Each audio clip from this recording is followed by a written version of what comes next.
Bonjour. Les pouvoirs publics en France se donnent comme objectif de réduire les inégalités. Pour cela, ils disposent de différents moyens. Redistribution, production de services collectifs ou encore recours à différentes lois. Aujourd'hui, le bilan reste cependant mitigé et l'efficacité remise en cause. L'État-providence est-il en crise ? La redistribution, c'est l'ensemble des dispositifs qui régulent les mécanismes des prélèvements obligatoires et des revenus de transfert versés à la population.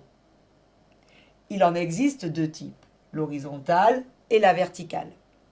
La redistribution horizontale est celle qui assure et agit selon une logique de l'assurance.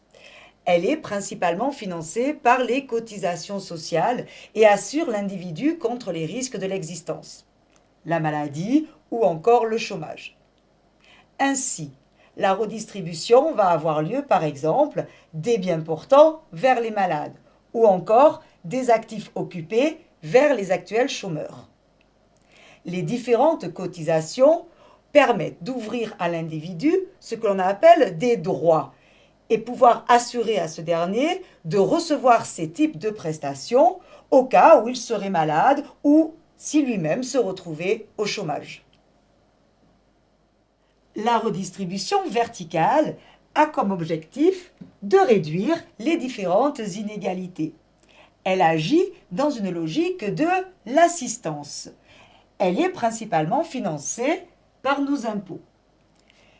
Les prestations d'assistance sont diverses. Elles recouvrent à la fois, par exemple, le RSA ou encore les différentes prestations familiales que l'on peut recevoir. Dans certains domaines, et en particulier la santé, la séparation entre logique de l'assurance et logique d'assistance n'est plus autant nettement marquée. En effet, il existe des dispositifs d'assistance afin que les plus démunis aient également accès à la santé. L'État peut également mettre en place des services collectifs dans différents domaines. Les transports, la sécurité ou encore l'éducation et la santé. Ces services sont proposés à titre gratuit ou à un prix nettement inférieur à leur véritable coût. Ainsi, même les plus démunis doivent pouvoir y avoir accès au nom de droits jugés universels. À l'heure actuelle, ces services posent le problème de leur financement.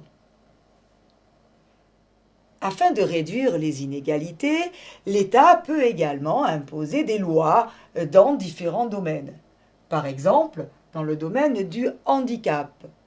Le problème étant le coût financier des mesures qui sont préconisées. L'État peut également mettre en place des mesures de discrimination positive. Le problème ici est le risque de stigmatisation. Un élève scolarisé dans un établissement classé en zone d'éducation prioritaire va vite être étiqueté comme un délinquant. Enfin, dans le domaine économique, l'État peut fixer un niveau de salaire minimum, ce qui va poser le problème de la compétitivité au niveau international. Aujourd'hui, en France, l'État-providence souffre d'une triple crise. Crise d'efficacité, tout d'abord. L'État est jugé incapable de résoudre le problème du chômage, de lutter contre la pauvreté ou encore contre l'insécurité. Crise de légitimité. La fiscalité est de moins en moins bien perçue par la population. Pour les libéraux, elle apparaît comme une désincitation au travail.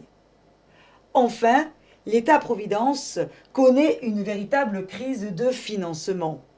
Le déficit de la sécurité sociale devient chronique. Et enfin, les critères de Maastricht imposent de réduire le déficit budgétaire au niveau de 3% du PIB.